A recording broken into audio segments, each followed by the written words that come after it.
Hola, te damos la bienvenida a Buki. Hoy descubriremos el libro, titulado Las 48 leyes del poder. Muchos perciben el poder como algo relacionado con la política, algo que no tiene nada que ver con ellos. Siempre que seamos sinceros entre nosotros, y nos mantengamos alejados de los juegos políticos, seguramente podremos evitar las luchas de poder. Sin embargo, la realidad es que ese pensamiento es bastante ingenuo y fantasioso.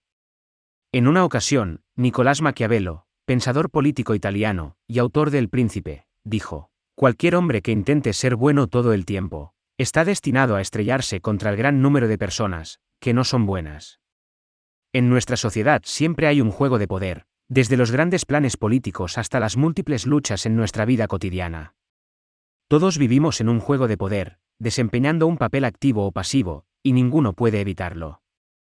Algunos creen que participar en juegos de poder es perverso e inmoral. Sin embargo, el poder no tiene nada que ver con la moral. El poder es un concepto que va más allá de la ética. Es la habilidad y la capacidad de percibir los cambios en el entorno, y de tomar decisiones basadas en la realidad objetiva, y en los resultados deseados, y no en las intenciones morales del adversario. La naturaleza humana es compleja. Las personas tienen un lado civilizado y noble, pero también tienen un lado oculto y oscuro. Con el fin de alcanzar sus objetivos, las personas suelen utilizar todo tipo de camuflajes y artimañas. ¿Cómo debemos protegernos para no ser confundidos o utilizados por los demás? ¿Cómo podemos reconocer las verdaderas motivaciones de sus acciones, entre tantas capas de humo? ¿Cómo podemos tomar las decisiones correctas? Este libro nos explica cómo podemos recuperar nuestra fuerza en la lucha por el poder. Los autores de este libro son el escritor estadounidense Robert Greene y el editor Just Elfers. Robert es un escritor independiente, además de editor y guionista. Para poder escribir las 48 leyes del poder, renunció a su trabajo, y se sumergió en un mar de literatura, leyendo más de 200 libros, y recopilando una enorme cantidad de material histórico, que abarca más de 3000 años. Analizó un gran número de casos históricos de éxitos y fracasos, y a partir de ahí, elaboró las 48 leyes del poder, exponiendo la idea central que tenía respecto al mismo. El poder descrito en este libro no solo hace referencia a las tácticas políticas, sino también a conceptos más generales, y puede entenderse como un tipo de control y manipulación. Por supuesto, debemos recordar que los valores y la moral consistentes en obtener el poder es el objetivo final, que se describen en el libro están algo sesgados, de modo que hay que analizarlos con una mirada crítica. Sin embargo, las leyes del poder que se exponen en este libro, contienen ideas profundas que invitan a la reflexión. Por razones de tiempo, solo podremos mencionar algunas de las 48 leyes resumidas en este libro. Las hemos dividido en las siguientes 3 partes. Primera parte. Gestionando nuestras relaciones con cuidado para maximizar nuestro poder. Segunda parte. Cómo los poderosos siguen siendo poderosos. Tercera parte. Eligiendo la estrategia adecuada en función de una situación específica. Primera parte. Gestionando nuestras relaciones con cuidado para maximizar nuestro poder. En primer lugar, repasemos cómo gestionamos nuestras relaciones, en concreto, cómo debemos relacionarnos con nuestros amigos. A la hora de elegir a nuestras amistades, tendemos a buscar personas en las que confiamos. Así lo dicta la naturaleza humana. No obstante, también debemos entender un principio crucial. No debemos dejar que nuestros amigos controlen nuestro destino. Si les damos un poder ilimitado a nuestros amigos, estamos poniendo nuestro destino en sus manos. Y si estos se ponen en nuestra contra, pueden ser aún más peligrosos que nuestros enemigos, dejándonos completamente indefensos. El emperador bizantino Miguel III llegó al trono gracias al apoyo de su tío Bardas. Tras convertirse en emperador, Miguel ignoró las súplicas de muchos cortesanos, que recomendaban que Bardas asumiera el control de la corte, y en su lugar eligió a Basilio, su amigo de confianza, para que asumiera aquella importante tarea. En sus inicios, Basilio se dedicaba a entrenar caballos. Un día, cuando Miguel estaba inspeccionando los establos, estuvo a punto de caer al suelo por culpa de un caballo desbocado, pero Basilio se apresuró a rescatarlo. Miguel le agradeció enormemente su ayuda, y se hizo rápidamente su amigo. Basilio procedía de los campos de Macedonia, y Miguel lo envió a la mejor escuela del Imperio bizantino, transformándolo de un campesino rural a un cortesano culto y sofisticado. Cuando Basilio asumió el mando de la corte imperial, se convirtió en la mano derecha de Miguel, dándole consejos y asesoramiento. Sin embargo, poco a poco, Basilio se volvió adicto a la vida lujosa que llevaba. Ni el dinero ni el poder que tenía podían satisfacer sus deseos, los cuales crecían cada vez más. Para apaciguar a su amigo, Miguel lo convirtió en noble y le aumentó el sueldo repetidamente, permitiendo incluso que se casara con su propia amante. Además, Basilio conspiró para asesinar a Bardas, tachándolo de ambicioso y conspirador, por haber ayudado a Miguel a subir al trono solo para darle un golpe de estado.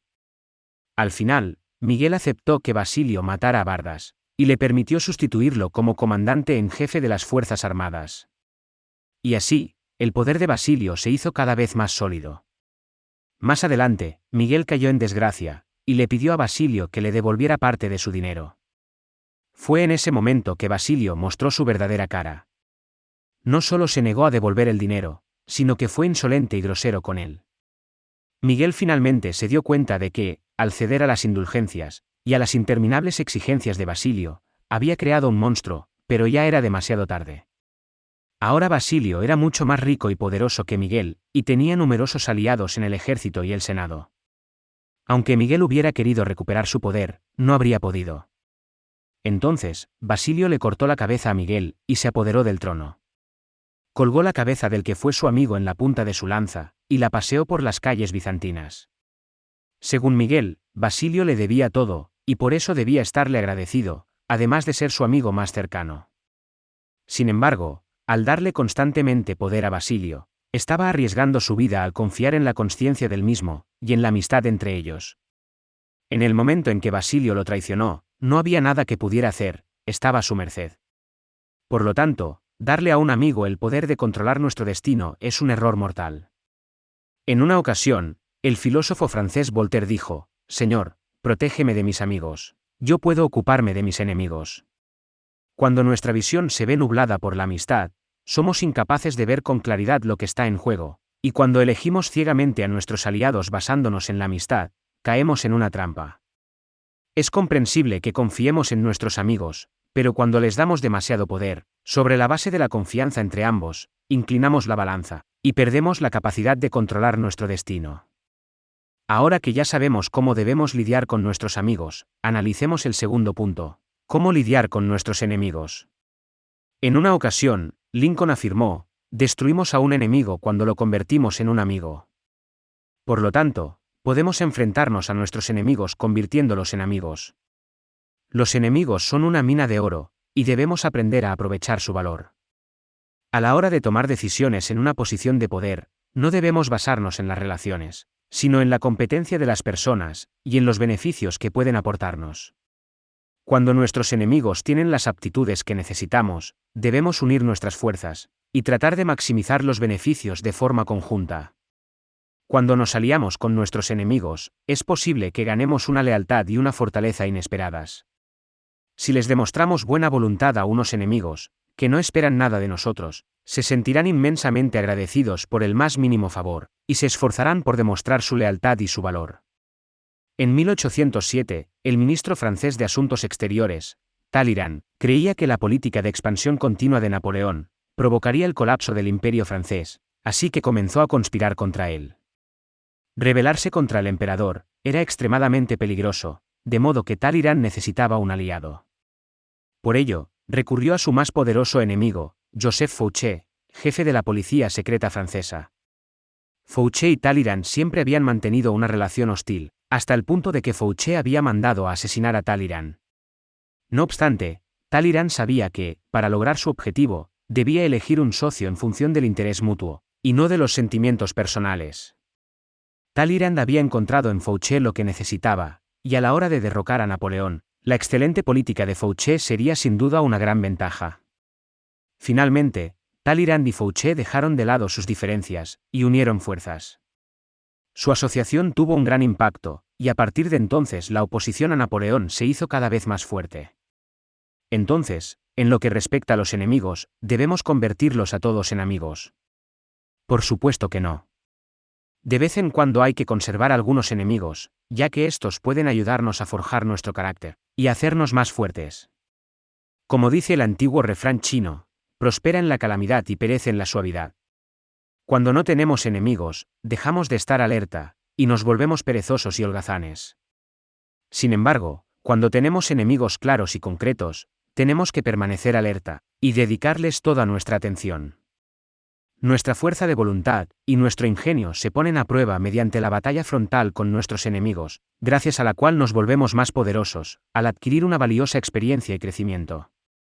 Así que, en cierto modo, nuestros enemigos son nuestros maestros. En resumen, a la hora de lidiar con nuestros enemigos, por un lado, podemos convertirlos en nuestros amigos, utilizando su poder para nuestro beneficio. Por otro lado, es necesario que conservemos algunos enemigos, y nos renovemos a través de nuestras luchas con ellos. Al hacerlo, podremos aprovechar al máximo el valor de los enemigos. Ahora que ya hemos aprendido a lidiar con nuestros amigos y enemigos, pasemos al tercer punto: ¿cómo debemos lidiar con nosotros mismos? Los humanos somos animales sociales. Si queremos ganar poder, tenemos que recurrir a la comunicación y al intercambio. Por lo tanto, debemos relacionarnos frecuentemente con los demás, permaneciendo en la multitud, y manteniendo el flujo de información. En la década de 1760, el rey francés Luis XIV ordenó la construcción del Palacio de Versalles para que fuera su residencia real.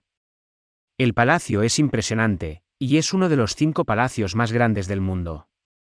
Sin embargo, la orden de Luis XIV de construir dicho palacio no respondía a la necesidad de disfrutar de una vida extravagante, sino de concentrar su poder. Como la construcción del Palacio de Versalles lo ayudó a conseguir tal cosa. Para entenderlo bien, primero analizaremos la estructura del palacio. El palacio tiene la forma de un panal, con todas las habitaciones conectadas entre sí. Los apartamentos de Luis XIV están situados en el centro del palacio, rodeados de aposentos para otros miembros de la aristocracia. Cada día, Luis XIV celebraba su ceremonia matutina en su propia habitación, a la que acudía una multitud para rendirle homenaje. En Versalles, nada de lo que pasaba era privado, y todas las actividades giraban en torno al rey. Todo lo que decía y hacía la aristocracia ocurría a la vista de todos, y Luis XIV estaba al tanto de lo que sucedía a su alrededor a la perfección. Mediante este método de organización, Luis XIV pudo concentrar todo su poder. Este ejemplo nos demuestra que, manteniendo el flujo de información, podemos tomar las medidas adecuadas para reaccionar ante todo tipo de situaciones, ganando poder en el proceso. Hasta aquí llegamos con la primera parte de este Buki. En primer lugar, hemos explicado por qué no debemos dejar que nuestros amigos controlen nuestro destino. A continuación, hemos descrito cómo aprovechar el valor que aportan los enemigos. Al convertir a nuestros enemigos en amigos, podremos explotar todo su poder. Al enfrentarnos directamente a nuestros enemigos, podremos forjar nuestro propio carácter. Por último, hemos analizado cómo debemos posicionarnos en la multitud y mantener el flujo de información. Gracias por escuchar. Compruebe el enlace de abajo para desbloquear el contenido completo.